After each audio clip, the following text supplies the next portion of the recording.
Hello and welcome to FPL Mate, your best mate for fantasy Premier League content for the 2020-21 season. The game week 10 is upon us. We're at the quarterway stage of the season, I guess. So it's time to do my game week 10 selection for my team, show you what kind of scores I got in game week 9, and then start to think about some transfers and early thoughts on captains as well. So an exciting video as always. Always good to see how I'm getting on in the world.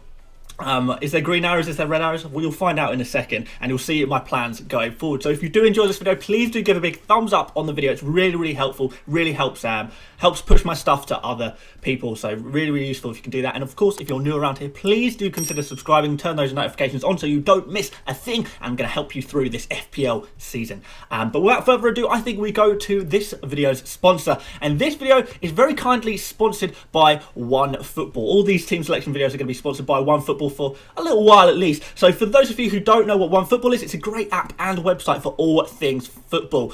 I personally use OneFootball to check lineups and scores for Premier League games and look up, match stats, see who's on top. But it's also a great resource for football news and transfer rumours. You can set notifications for your favourite teams and nations, and it's all completely free. So if you like to stay up to date with your football, check out the link in the top of my description and go see it for yourself.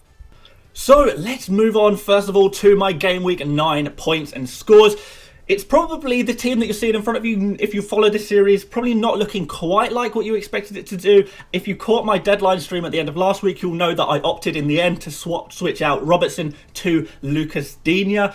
I think it was a pretty good move, but obviously Robertson got a few more points. So am I a little bit disappointed? Yes, but still Digne coming there straight in with the 2 assists. Bonus points as well, which was very nice indeed. And I think he's got sort of that fixture, this fixture, and next fixture as well, looking pretty good. So I still think it's a good transfer to make. Also, you'll notice that it's a strange formation. I didn't actually intend to start with Kyle Walker-Peters in a 4-3-3, but of course we had the very bad news that Zaha unfortunately has come down with a case of coronavirus, a bit of COVID. Not good at all.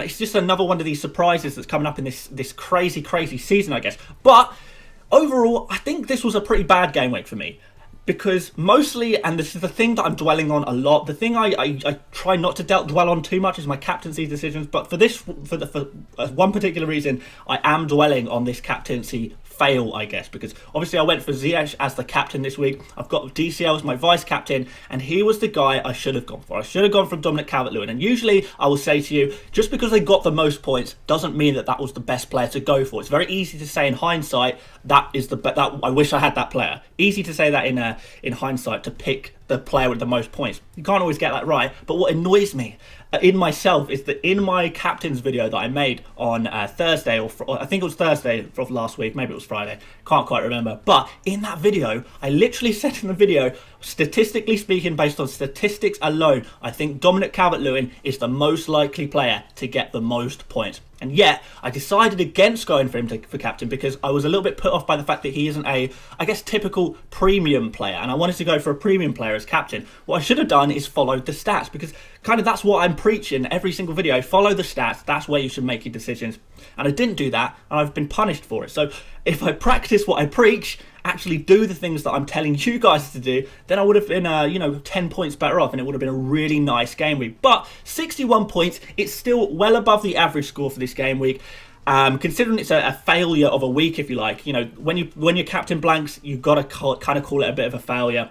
Consider it's a failure, still got a green arrow, still got well above the average point. So in that sense, if my bad weeks are like this, that's not too bad, is it? If every bad week you have, you still get a green arrow, you still finish above average for the score of the week, then you can't complain too much, can you? So, gonna try and take positives. I still think I really like my team. There are a couple of issues that we are going to talk about in just 1 second when we look at the game week 10 team that I'm setting up. But yeah, overall, my defenders still doing the business. Chilwell, Digne coming in very nice. Sofal again, very nice indeed. He's becoming a bit of a legend of the team, really, isn't he? Son returned. I decided to keep him in the end. And yeah, Kane got a few points. Dominic Calvert-Lewin obviously smashed it, although I didn't get the captain points. And, you know, you just got Grealish stinking out the team with a 1-pointer. Martinez stinking out the team with a 1-pointer as well. And, you know, Zaha, potentially he could have got a couple of points against Burnley if he was to play, but that wasn't to happen. Never mind. These things happen, and he got more pay there as well. So we're still heading very, very slowly in the right direction in terms of week to week. I'm very, very positive still. I do try and remain positive at all times. And we're going to try and make some really positive transfers going into game week 10 as well. So let me show you how I would line up without transfers, and then we'll talk about how we're gonna vary that with some transfers. So let's go on to my game week 10 team. So as you can see, one free transfer, 5.5 million in the bank. So lots of room to maneuver. I can basically do anything. I basically have any player I want in the game right now, which is a really good position to be in. Again, that's a kind of positive from last week as well. I managed to get a well above average score and a green arrow despite having so much money in the bank. So let's start off in goal with Martinez. He's up against West Ham, so I do think that's quite a nice fixture, particularly if Antonio isn't playing. I don't know if he's going to be playing or not, but if he isn't, then that's going to be pretty good for Aston Villa. That West Ham team don't have a whole lot going forward. I sort of prefer them defensively a little bit, so I think that's an okay fixture for Martinez. So hopefully he can pick up some points there. And long term, Martinez has got some really good fixtures coming up, so that's quite exciting. Chilwell in defence, he's up against Tottenham. That's kind of a little bit of a tough game. It's probably the toughest game that Chelsea have come up against so far this season.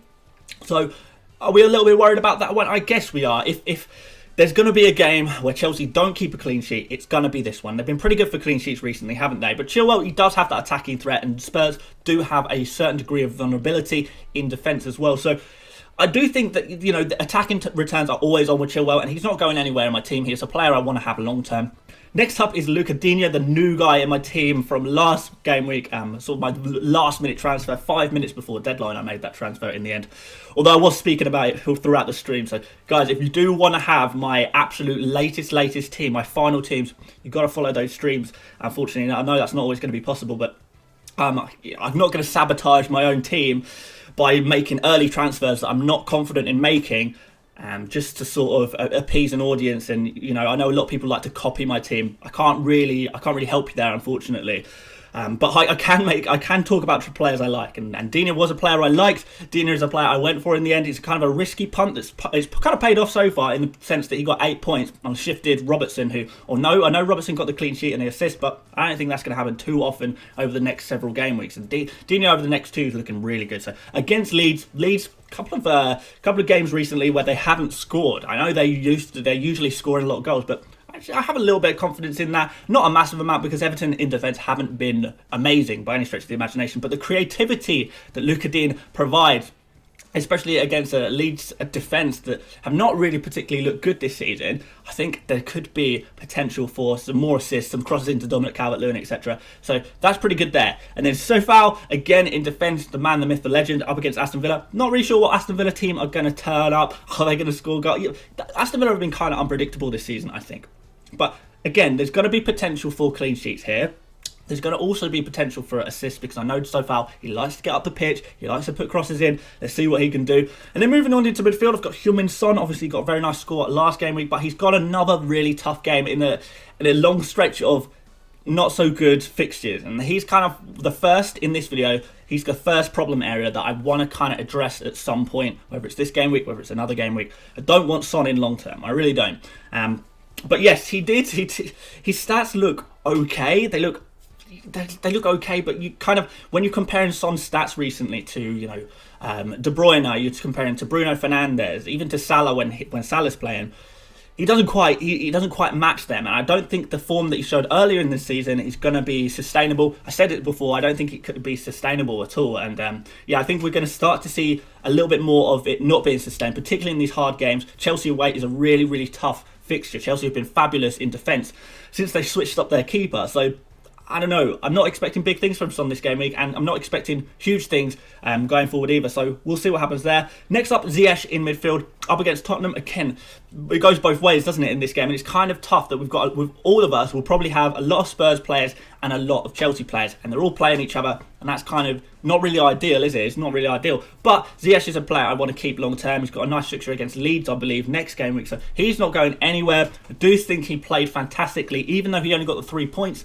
last game week against Newcastle, he was the most dangerous creative player, I would say, on the pitch. And he could have easily had a goal if Werner crossed the ball a little bit more effectively. He could have easily got a couple of assists. I know Tammy Abraham missed a header that he probably should have scored. So on another day, Ziyech scores points, and this is another day. So every game week is another day. So let's see what he can do. I do have full faith in him to continue to perform the way he is performing, because he's a fantastic player. What a player that Chelsea have got on their hands there. Jack Grealish up against West Ham. I do think this is going to be a kind of a tough fixture for Aston Villa, which is why I've put it as a grey fixture at the West Ham away game for a attacking player for Aston Villa. So no, not full confidence in this.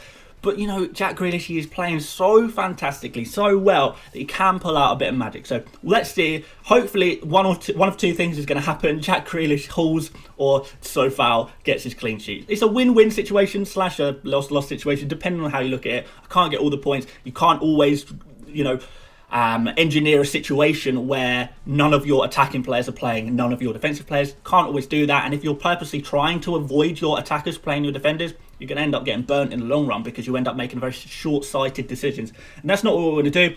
And then we go on to Zaha, the problem area number 2. Zaha in midfield there. The problem is that he's got coronavirus, and I don't know if he's going to be back or not. I'm going to tell you the truth, guys. I'm not going to rush into any decisions here. I want to know for sure whether Zaha is in or out, because he's playing Newcastle now. I can't remember who's playing in the game week after. I think it's a pretty easy game, though. I probably should have made a note of this, but Zaha's got 2 really nice fixtures now, and I want Zaha for these fixtures. Basically, is it one more? Is this his last? No, he's got 2 more good fixtures. I really want Zaha. I really want to keep him if I can. So it's really going to be a case of taking it to the wire, see if any news comes out. Is Zaha going to be fit and well to play this weekend? And if he is, he stays in my team, because Newcastle against Chelsea, they look really, really flat. They didn't look good. They were conceding a lot of chances, and I hope the magic of Zaha and his magical neck tattoos can do the business there. But it's very much dependent on whether he's going to be fit or not. So that's going to have to be a little bit of a wait and see. I do want him in my team, but I might not be able to have him. It's sort of out of my hands a little bit, so we'll wait on that one. And then going up from Harry Kane against Chelsea. Chelsea, yes, a tough game, but I do want to keep Kane. A lot of people will probably suggest, can you switch him to Vardy? I don't think that's a priority move necessarily. Yes, this Chelsea game is going to be hard, but next up, he's still got a game against Arsenal, always scores against Arsenal. He's got Crystal Palace. He can definitely score against Crystal Palace. So a couple of games that actually are not too bad for a Harry Kane, basically. So I do want to kind of keep him in my team, at least kind of for the short term. Maybe I'll take him out in a couple of game weeks' time, but I do want to keep him. And, you know, if anyone in the Premier League is going to score against Chelsea, who's it going to be? It's going to be Harry Kane. So I'm going to maintain the faith there. We'll see what we can do. We'll see what happens. And yeah, he's been in such good form. I just can't drop him. He's kind of undroppable in a sense like that. Although I kind of understand why people will look at his fixtures and think, we'll perhaps leave him. But, you know, I really think he's good for it. So Dominic Calvert-Lewin next is a player I'm really excited to own again for this game week against Leeds. Again, Leeds been very poor defensively. We've got Dino whipping in these crosses. Dominic Calvert-Lewin getting on the end of them potentially, getting the headed goals. It could very much happen. And, you know, Dominic Calvert-Lewin, because of this home game against Leeds, it's got to be a real contender for captaincy. Perhaps obviously I'm going to crunch the numbers and do the stats properly in tomorrow's video, because we're going to do a Thursday captains video this week. And we'll see what we can do there and work out who is the best captaincy option. But Dominic Calvert-Lewin, I think, is at least got to be considered. And then finally, the final problem area, if you like, I would say, is more pay. So there's 3 problem areas, and this is the last one. He's not scoring goals. That's the problem. He's not scoring goals. And, you know, you guys have been screaming at me in the comments, in the live chats, the streams. You need to get rid of more pay. Get rid of him. It's time to go. But there's always a but with me. I know. Statistically, I'm using the S word. I'm using the S word again. Statistically, more pay is looking pretty good. Last game week had 2 big chances. I don't know. I feel like if I ignore the stats, I'm going to get burnt again. Last time I sold a player who statistically looked good was Che Adams. I saw his statistics looked fantastic, but he wasn't returning. I thought, okay, let's just get rid of him. His stats might look good, his underlying stats might look good, but he's not scoring goals. I got rid of him, and what do you know? Pretty much every single game week since I sold Che Adams, he's returned. So it kind of does work like that. It do be like that. So in that sense, more pay against a heavily depleted Liverpool defence. And I know they kept a clean sheet last game week, but that was pretty fortunate, I think, that they did keep that clean sheet. I think they could have easily conceded a couple of goals in that game week, to be honest. And yeah, I think at home as well, more pay, getting all these big chances still. He's going to score one eventually. It's not like he's never going to score a goal again. And why not in this game? If I take him out and he scores, and you know, and I say, oh my god, I've taken him out. The stats look good. I've gone against the stats, and he's just scored. If I take him out and he scores, I'm going to be very, very disappointed. So, yeah, hopefully you can kind of get an idea of where this video is going. But let's go to the bench quickly. Forster, not going to play. Alan Saint-Maximin against Crystal Palace. Yeah, I could potentially play him, but I'm not fully confident about that. Kyle Walker-Peters against Manchester United. I do think there's a good chance of the clean sheet, but do I want to risk that? Probably not. Southampton have been fantastic, keeping clean sheets at home, but I'm not fully convinced. And then the ever-present, ever-injured Nathan Ferguson completes that bench, but let's just ignore him for now. Pretty much bored of talking about him at this point. So yeah, 5.5 million in the bank, which means I can basically do anything I like. And I spoke about this yesterday in my buy, sell, keep, avoid video. Go check that out if you haven't done already, by the way. And I decided in that video that the #1 transfer target, whoever you are, wherever you are, the #1 transfer target you should have on your radar is Kevin De Bruyne. Now, he's gone under the radar for a lot of people because a lot of people are just looking at how many points he got recently. Well, he got, only 2 points. Last game week, he got sort of, I think, 4 and 5 points, something like that, in the previous 2 game weeks, and then the game weeks before that he got 1 and 0. Well, first of all, the one and the 0, that was from him not starting games, so you can't excuse him for that. And the 2 after that, he got assists in each of the game, and he missed a penalty, unfortunately, in one of those games, which brought his points down. And last game week against Spurs, he was creating so many chances for Man City. He was, also taking a lot of shots. I think it was something like 6 shots, 4 in the box for De Bruyne alone. So he's looking really, really, really positive. His underlying stats look fantastic. And just because he's not scoring points in recent game weeks, he's going completely under the radar. People are ignoring him and ignoring the fact that over the next 2 game weeks, he plays Burnley. He plays, who's after that? Is it Fulham after that? Fantastic fixtures, absolutely amazing fixtures for De Bruyne, and these fixtures last all the way through until February. So we've got a real nice long-term player that we can bring into our team who is looking really good on his underlying stats. Not a lot of other people have quite picked up on him yet. Maybe they have kind of on YouTube, they probably have picked up on him because, we always look at stats, us YouTubers and stuff like that. But in the general players who are playing FPL will not have picked up on this stuff. So this is kind of the advantage of watching videos like this, watching FPL YouTubers, following FPL news and stuff like that. You can kind of find out these gems, these players who are kind of going under the radar a little bit. And, De Bruyne is never fully going to go under the radar, but considering who he is, the pedigree that he has, he is going under the radar. He's got something like 13% owned, something like that. So I think I've made it obvious. He's going to be the guy I'm transferring in. I'm probably going to captain him as well. We'll talk about that in a second. But he's going to come in, and it's basically a decision of who's he going to come in for. He can come in for Son, or he can come in for Zaha. The 2 problem areas in midfield, right? And this is the situation, basically, guys. It depends on whether Zaha is free and eligible to play this weekend. If he plays, Zaha stays, Son goes out. If Zaha can't play, Zaha goes out, Son stays in. And that's literally exactly how it works. But for the purpose of this video, I'm going to do the best case scenario for me, and that assumes that Zaha is fit, eligible, healthy, feeling good, ready to go this game week. We'll assume that because that's the best case scenario, and for that reason, it's going to be Son out and De Bruyne in. And then the team looks a lot better. We've only got 3 red fixtures rather than the 4 red fixtures. We've got a new captain option available suddenly. And the team looks a lot nicer there. And we've obviously, I know Chilwell, Ziyech, Kane haven't got ideal fixtures, but these are players we want for the long term anyway. So they're really nice as well to have in your team. So now this looks a lot better, in my opinion. And for that reason, that's kind of the way I'm looking at things. But it is going to depend on the eligibility, the fitness, the wellness of Zaha for this game week. That's going to be the deciding factor of who goes out. But this is what my team is hopefully going to look like come deadline on Friday. Fingers crossed. And we're going to be looking at captaining De Bruyne. against Burnley, and we're going to look at captain Dominic Calvert-Lewin, vice captain against Leeds. This might change. I'm going to check out the stats. We're going to do some number crunching on tomorrow's video, and we're going to make a final captain decision that hopefully I won't mess up this game week. But yeah, that's how things are going to look, and I think that looks pretty good. But obviously, guys, if you do have different opinions on what I should be doing with my team, do let me know. I am interested to see what you would do with my team. Are you as keen to bring in Bruyne as I am? Perhaps you're not. Would you actually be addressing Zaha immediately, whether he's fit, whether he's healthy or not? Maybe you think he has to go. Maybe you think Son has to stay.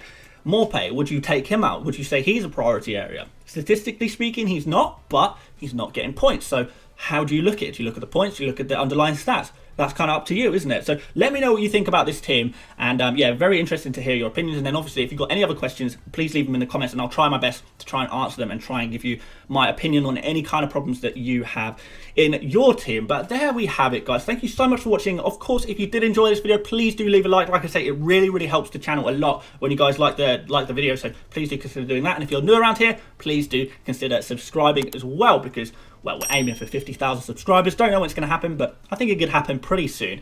I think we could definitely get 44,000 subscribers this game week, which would be pretty awesome. So yes, guys, thank you so much for watching. If you do want to check out the OneFootball, the link is in the description, along with my Twitter, my Instagram. Join in the mini league and support me on Patreon. All of that stuff is in the description right now. But until then, I will see you on tomorrow's video where we're going to talk about some captains. So thank you very much for watching, guys, and I'll see you later, mates. Bye-bye.